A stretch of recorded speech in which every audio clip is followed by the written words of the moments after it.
SKL mga yoman, hindi ko muna kasama si Matt dahil sa araw na ito, pinuntahan muna namin ni Madam ang isa sa mga hyped cafes ngayon sa social media. Yan ay yung Grace Hill Cafe. Tara, kwentuhan ko kayo. In fairness maganda nga naman talaga. Nakaka-relax nga at sobrang hangin sa paligid ng cafe na ito. At nagulat din kami sa dami ng pagpipilian ng mga pagkain dito. At di lang yun, masarap din talaga ang mga pagkain nila. Nasa mid-range naman ang pricing ng mga paninda nila dito. Siguro kung pupunta kayo at least 200 pesos, pwede ka nang mag-chill dito sa Grace Hill Cafe. Yun nga lang, may hindi nabanggit ang ibang influencers patungkol sa cafe na ito. At yun ang ikukwento ko sa inyo. Bali June 6 kami pumunta dito at saktong inanunsyo sa balita na opisyal na ngang nagsimula ang tag-ulan dito sa Pilipinas. At iyon na nga, habang papunta kami sa cafe ay biglang buhos ang ulan. Ito ang mga na-experience namin para hindi nyo na maranasan ang inabot namin. Una sa lahat, wala pang direktang ruta papunta sa cafe na ito. Oo, nasa Waze at Google Maps na itong Grace Hill Cafe. Pero kung mapapansin ninyo, putol ang daanan. At ang daanan lang ay ang backdoor kung saan may pinakalat na mga staff ang pamunuan ng cafe para magsilbing gabay.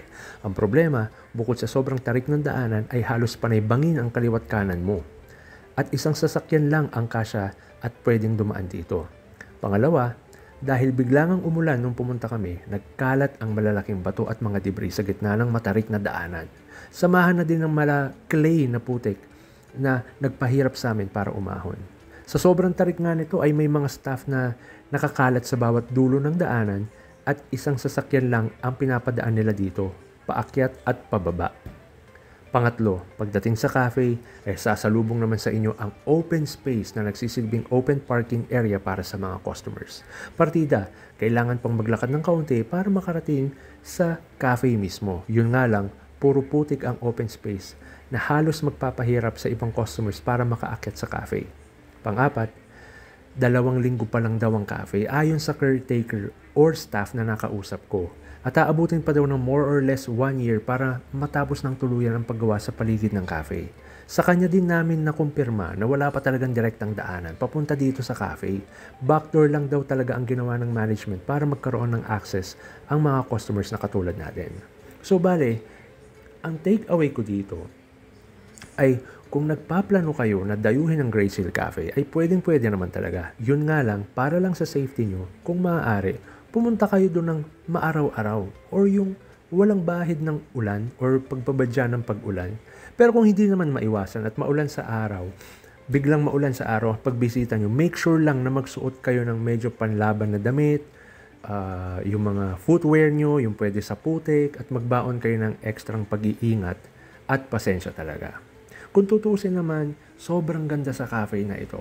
Breathtaking ng view, kaliwat kanan, makikita nyo ang lake, napakalamig ng simoy ng hangin, nakaka-relax talaga, at sobrang peaceful dito.